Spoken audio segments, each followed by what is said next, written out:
No Justiça para Todos de hoje, você vai acompanhar o que aconteceu no último dia da terceira edição do Fórum Nacional da Concorrência e da Regulação, FONACRI, organizado pela Associação dos Juízes Federais do Brasil, AJUF, em Brasília.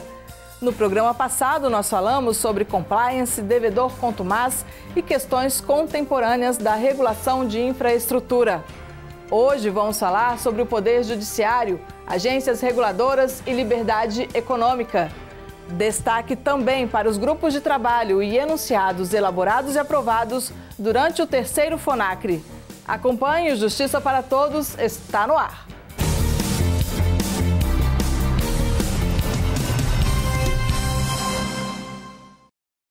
No Momento Cidadão de hoje, vamos falar sobre sigilo bancário.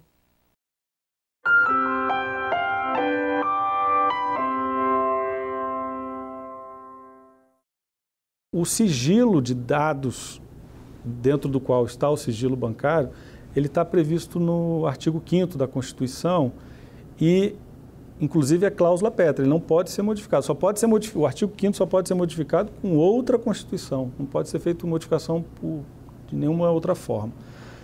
E o sigilo de dados, dentro do qual está o sigilo bancário, está ali, né? E por que ele é importante, né? Não só o segredo, como eu disse no início da história, a partir do sigilo bancário, ou então da sua quebra, você pode descobrir questões da intimidade da pessoa. E a intimidade também tem tônus constitucional, conforme prescreve o artigo 5º, né? E quando você atenta à intimidade da pessoa, você poderá descobrir que a pessoa é altruísta, ou então que a pessoa tem determinados vícios, ou então que a pessoa tem um determinado patrimônio que ela não gostaria que ninguém soubesse, né? Então, para regular isso, inclusive foi editada a Lei Complementar 105, em 2001, né, que trata do que pode e o que não pode, do que pode ser revelado, o que não pode, se pode, só pode com autorização judicial, ou se for dentro de uma atuação bancária de regulador do sistema do Banco Central, com algumas limitações. Então, essa lei veio para regular uma garantia constitucional que tem, como eu disse, a intenção de proteger essas duas garantias, o segredo, a garantia ao sigilo de dados e da intimidade, mas especialmente da intimidade, da preservação da privacidade, da intimidade das pessoas. É lógico que as pessoas não podem se valer do sigilo bancário para cometer crimes, mas essa lei, a própria lei estabelece, ela cria os mecanismos para que, no caso de ocorrência de crimes, o sigilo poder ser mitigado. Então, a partir da evidência de crimes, vai-se ao judiciário, o judiciário, então, determina a quebra do sigilo e o sigilo, então, é revelado, né? Então, a importância dele repetindo, mais uma vez, a preservação da intimidade, da privacidade, das relações entre as pessoas, né? E sem o qual, provavelmente, a sociedade não teria alcançado o nível de desenvolvimento civilizatório que alcançou.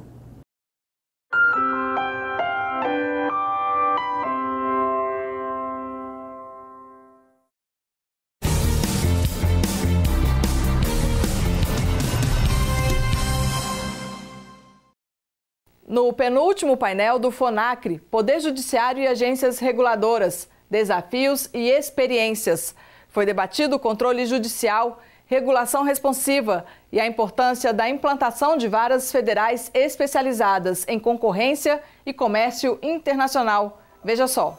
Nos programas anteriores, você viu alguns dos debates do terceiro FONACRI, Fórum Nacional da Concorrência e da Regulação, que ocorreu em Brasília. Especialistas trataram de acordos de leniência, compliance, devedor contumaz e questões contemporâneas da regulação de infraestrutura. O penúltimo painel de debates foi sobre o Poder Judiciário e as agências reguladoras. Dizer da satisfação de aqui me encontrar e de fazer um elogio pela ideia da realização do evento, no sentido de fazer com que o judiciário interaja com outros segmentos para essa difícil missão do controle da atividade regulatória. O que dizer do controle judicial? O representante da Fundação Getúlio Vargas falou das fases do controle judicial na administração pública e, com base nessa análise evolutiva, colocou em questão a situação hoje. Esse primeiro período é marcado por um controle judicial cada vez mais amplo e cada vez mais intenso sobre a administração pública brasileira. Há, portanto, um progressivo avanço do controle judicial sobre a administração pública. Neste primeiro período, a ideia de elementos do ato administrativo, que é muito marcante para os países de tradição civilista, possibilitou que o avanço do controle judicial se desse de forma gradual. Qual é a consequência esperada para essa virada pragmatista do direito administrativo para o controle judicial da administração pública? O que é que vai mudar? O que é que a gente pode esperar que vai mudar? Eu acho que, fundamentalmente, o que deve mudar é uma visão menos idealizada dos controladores públicos. Essa visão menos idealizada vai tender a revelar e destacar os custos e eventuais problemas da intervenção do controlador. Você já ouviu falar em regulação responsiva? A especialista definiu, explicou como ocorre e relacionou o tema à atuação do judiciário. A teoria surge como meio do caminho, como mais uma ferramenta aqui na caixa da administração pública para poder fazer um diálogo entre a administração, o regulador e os regulados. Com a adoção de uma regulação responsiva, é que diminua o número de casos, já que a ideia é que tenha um incentivo do agente virtuoso que ele cumpra. Então, isso é relevante para o judiciário, porque acaba, se funcionar a regulação responsiva, claro, você acaba tendo um número menor de casos, e os casos que chegam são realmente de litígios e de algo relevante que teve algum problema. Porque se até então estava funcionando muito bem toda a discussão consensual, é porque realmente teve algum problema muito sério para chegar ao judiciário, que vai conseguir focar em algo importante, e não ser uma continuação do processo sancionatório de uma agência reguladora.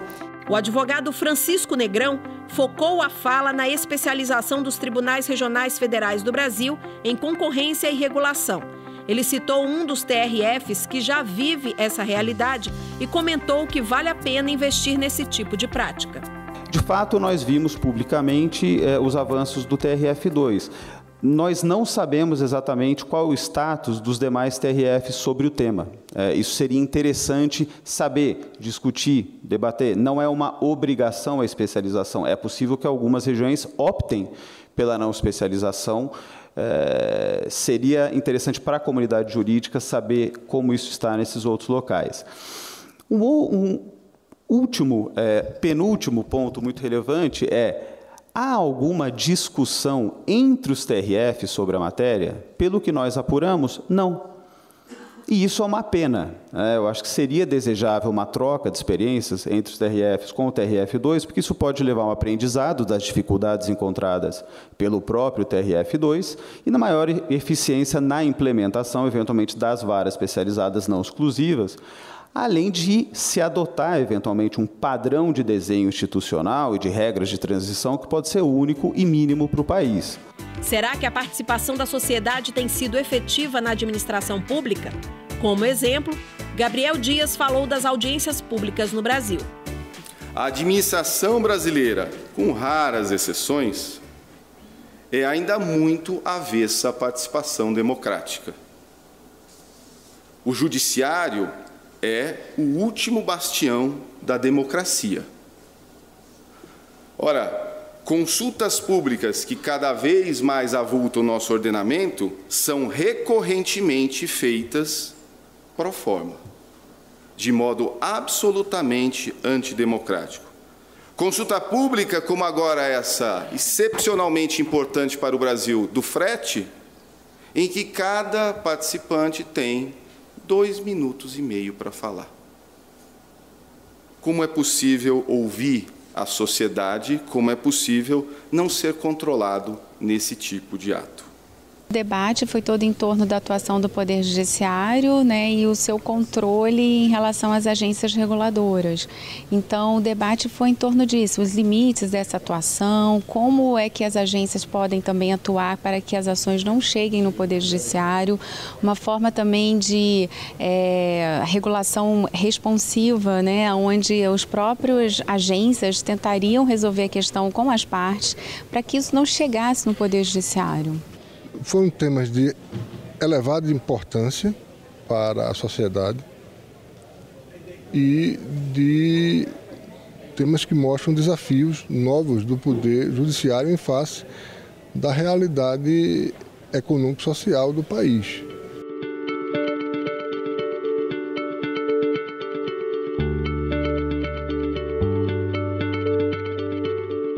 Daqui a pouco, liberdade econômica foi o assunto debatido no último painel do FONACRI. Não saia daí.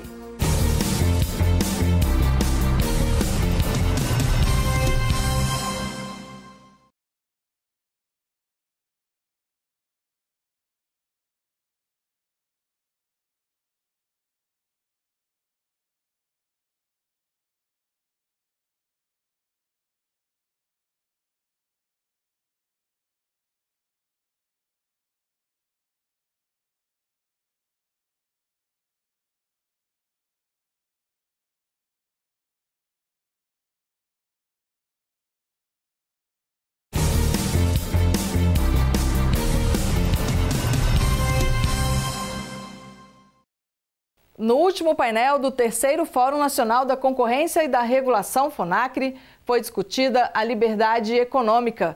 Os painelistas analisaram a medida provisória 881 de 2019 e trouxeram reflexões e análises em torno do tema. Acompanhe. O último painel do terceiro Fórum Nacional da Concorrência e da Regulação foi sobre liberdade econômica. Este é o assunto da medida provisória 881 de 2019, de autoria da Presidência da República. A professora da Universidade de Brasília, Amanda Flávio de Oliveira, inclusive, fez a apresentação e uma espécie de análise da MP. A MP da Declaração dos Direitos de Liberdade Econômica, como todos sabem, tem causado algum debate, bastante, para falar a verdade, bastante debate ultimamente, seja pontual o debate, aquele debate que diz respeito às suas regras mais pontuais, seja um debate mais geral no que concerne à sua própria existência. Amanda foi contrária às críticas de que a medida provisória fere a Constituição Federal de 1988. Ao que me parece, se nós analisarmos a Constituição de 88, a gente tem três formas de analisar a atuação do Estado no domínio econômico da Constituição de 88. A primeira forma é nós analisarmos o movimento constitucional econômico que conduziu à Constituição de 88. Então, se nós observarmos as constituições brasileiras, desde a primeira até a atual, do ponto de vista econômico, nós vamos ver claramente que, embora tivéssemos em 1824 e 1891 constituições liberais, elas são liberais, o trato econômico nessas duas constituições é liberal. De lá para cá, o que a gente analisa, o que a gente verifica com o rompimento da ideia do liberalismo clássico presente nas primeiras constituições, é um movimento pendular que ora nos leva a mais Estado, ora a menos Estado no domínio econômico. É um movimento pendular que, na verdade, se alinha ao movimento pendular que ocorre em um contexto global, inclusive, ao longo do século que terminou e o atual.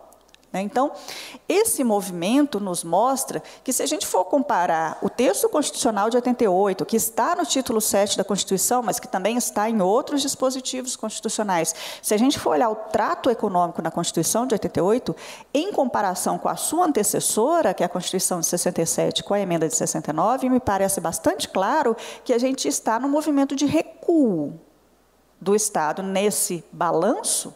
A gente está num movimento de recuo, sendo a Constituição anterior muito mais autoritária do que a atual.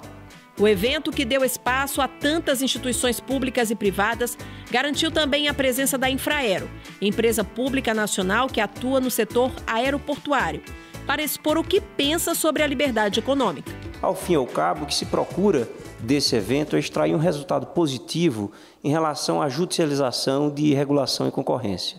A gente sabe que é um tema extremamente relevante, porque a regulação e concorrência, a concorrência que se espraia por todos os mercados e a regulação, ela se dá em mercados muito sensíveis para a atividade econômica, serviços públicos, cujos princípios de continuidade, impessoalidade, dentre outros, são extremamente relevantes.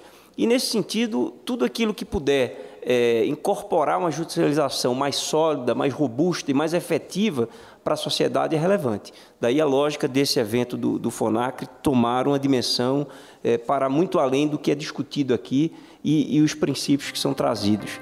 Gilvandro também opinou sobre a medida provisória 881. O arquivo da Infraero em Recife, onde vocês podem ver ali, eu fiz questão de tirar essa foto para dimensionar o impacto que isso pode trazer de melhoria para as empresas se a gente observa as vicissitudes dessa medida provisória. Controle de frequência de empregados, aquilo que eu disse que tinha que ficar por 95 anos. Processos em curso, pasta funcional. E isso tudo nos traz um custo de climatização, porque se não houver climatização, isso vai deteriorar o papel. Então, eu pago 37, 38 mil reais de energia para condicionar um papel cuja utilização é absolutamente eventual e mais do que isso, e que poderia estar sendo tratado de uma forma mais fácil, digitalizado, com a fidedignidade que aquele documento é legítimo, porque ninguém vai forjar aquele documento. A juíza federal Sandra Chalú, que presidiu a mesa, fez algumas indagações. A primeira indagação que eu faria é se no corpo da medida provisória, se a medida provisória 881, ao invés de instituir não tivesse simplesmente tratado da Declaração de Direitos da Liberdade Econômica, estabelecendo garantias de livre mercado e análise do impacto regulatório, se não tivesse simplesmente parado por aí, ao invés de ter trazido uma série de outros temas à baila à questão. A MP acabou colando com a ideia de declaração de liberdade econômica, mas, assim, pelo menos o que eu acompanhei desde o começo, não era exclusivamente declarar direitos o objetivo. O objetivo era não apenas declarar direitos, reavivando, na verdade, princípios que me parece que já estão no ordenamento jurídico de alguma maneira, mas de alguma forma, concretizar isso, dando diretrizes muito inequívocas para o administrador, o regulador. Então, me parece que desde o começo, não posso falar pelo governo, mas me parece que desde o começo o propósito era esse mesmo. Era o de reafirmar princípios gerais e especializar, dizendo, olha, isso daqui não pode. A juíza federal Sandra Chalú é especialista no tema do FONACRI. Regulação e concorrência fazem parte do dia a dia da magistrada. Eu sou juíza da 29ª Vara Federal do Rio de Janeiro, a qual ela é especializada em direito da concorrência e comércio internacional. Então, as ações de concorrência no Rio de Janeiro são distribuídas ou para a 29ª Vara ou para a 16ª Vara Federal. E é um tema muito importante, a especialização, porque ela faz com que o magistrado ele possa se aprofundar mais na matéria, ele possa dar uma atenção especial a esses assuntos, especialmente pela repetição de casos, faz com que o magistrado estude mais aprofundadamente aquela matéria, obviamente agregando conhecimento e podendo decidir com um pouco mais de cuidado a respeito desses temas. Para ela, a participação no evento e a oportunidade de presidir a mesa permitiram associar as informações sobre vários aspectos de várias instituições ao trabalho desempenhado no Tribunal Regional Federal na 2ª Região. Maravilhoso, fantástico, o nível dos debatedores excelentes e é importantíssimo que o evento continue.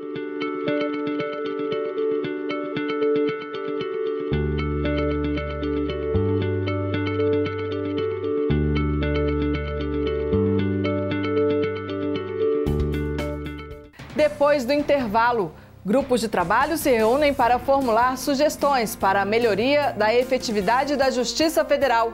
Voltamos já.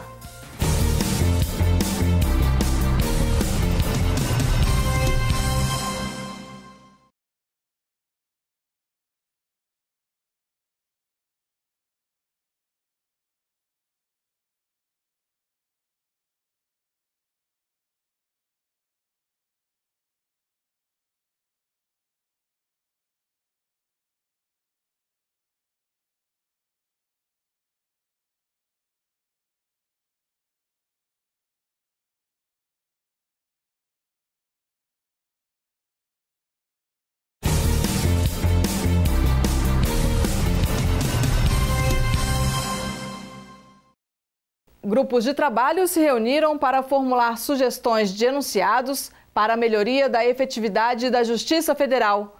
Os enunciados, recomendações administrativas e material técnico que orientam a magistratura federal serão encaminhados ao Conselho Nacional de Justiça, ao Conselho da Justiça Federal e aos tribunais regionais federais. A Associação dos Juízes Federais do Brasil, quando realiza os fóruns, busca diversificar as atividades. E foi assim na terceira edição do FONACRE, Fórum Nacional da Concorrência e da Regulação. A última parte foi dedicada aos grupos de trabalho. Nos eventos da JUF, a gente sempre procura trazer pontos de vista variados, né, e não apenas trazer discussões teóricas. Nós queremos conclusões. O mundo de hoje exige isso. Então nós nos reunimos, nós realizamos discussões práticas e normalmente publicamos enunciados a respeito das conclusões alcançadas no FONACRE. Um dos grupos tratou do devedor contumaz. Esse grupo que eu vou coordenar é sobre devedor contumaz, que também é um tema que está na discussão dos fóruns desde a primeira edição e representa, na verdade, um dos primeiros temas que foram debatidos, que foi debatido nesse fórum de regulação e concorrência. Outra equipe teve como foco a regulação e as agências reguladoras. Agora que é a parte mais profícua do encontro, né? Agora é que nós vamos ali debater entre nós juízes, com os advogados, com os representantes dessas entidades todas, e é da onde sai realmente a questão mais produtiva do evento. E teve ainda um terceiro grupo que tratou de compliance e leniência. Então é importante haver essa oxigenação com as informações que são trazidas por vários representantes dos segmentos que atuam nessa área de regulação, de compliance, os acordos de leniência. Então, depois dessa ampla discussão, é importantíssimo que nós nos reunirmos, né, como de fato acontece, faz parte dessa metodologia da JUF, para que os resultados das palestras sejam debatidos e saiam sob a forma de um produto final. Ao final, houve sugestões de enunciados que foram levados à plenária para aprovação dos participantes. Os fóruns da JUF, eles têm cada vez mais saído de um formato de seminário para um formato de rede, no qual as pessoas e os juízes e juízas são conectados e, além de tudo, eles produzem informação ao final. Então, isso tudo fica consolidado e se transforma em diálogo nosso com os colegas que não vieram e com a sociedade civil.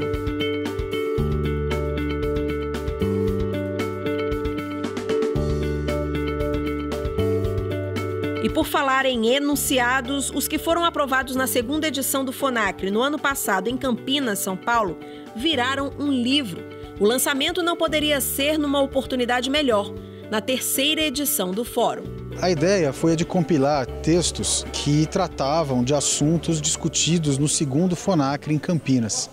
A associação discute temas regulatórios de concorrência já há muito tempo, porque a concorrência e a regulação de mercados, ela está no nosso dia a dia da atuação jurisdicional.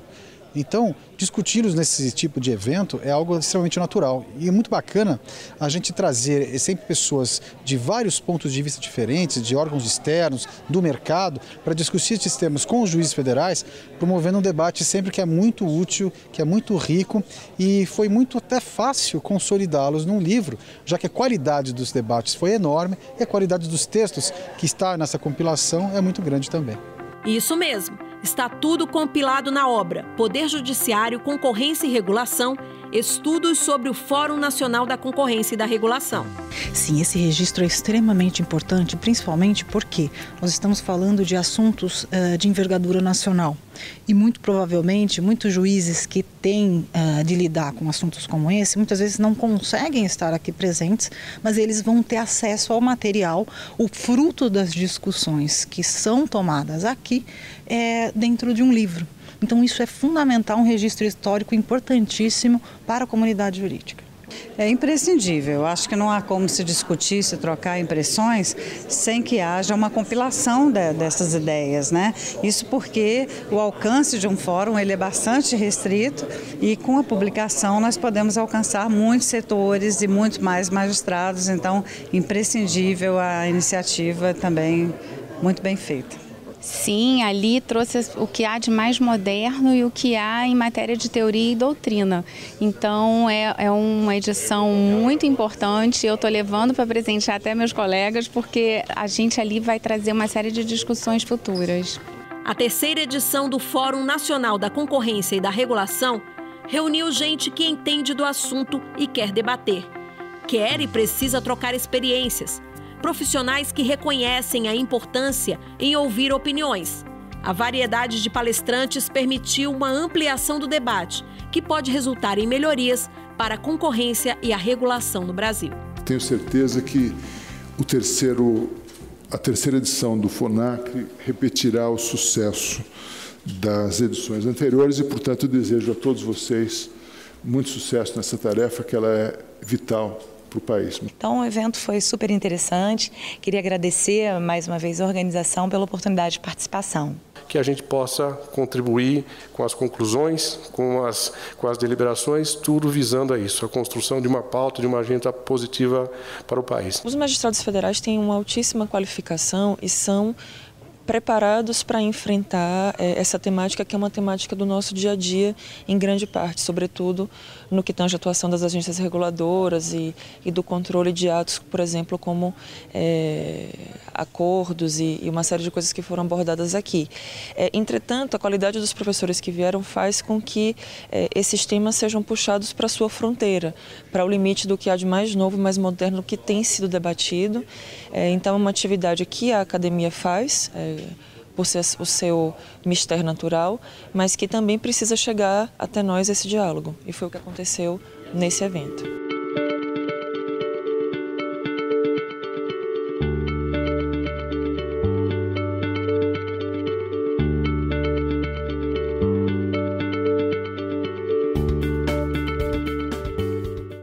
O Justiça para Todos de hoje termina aqui.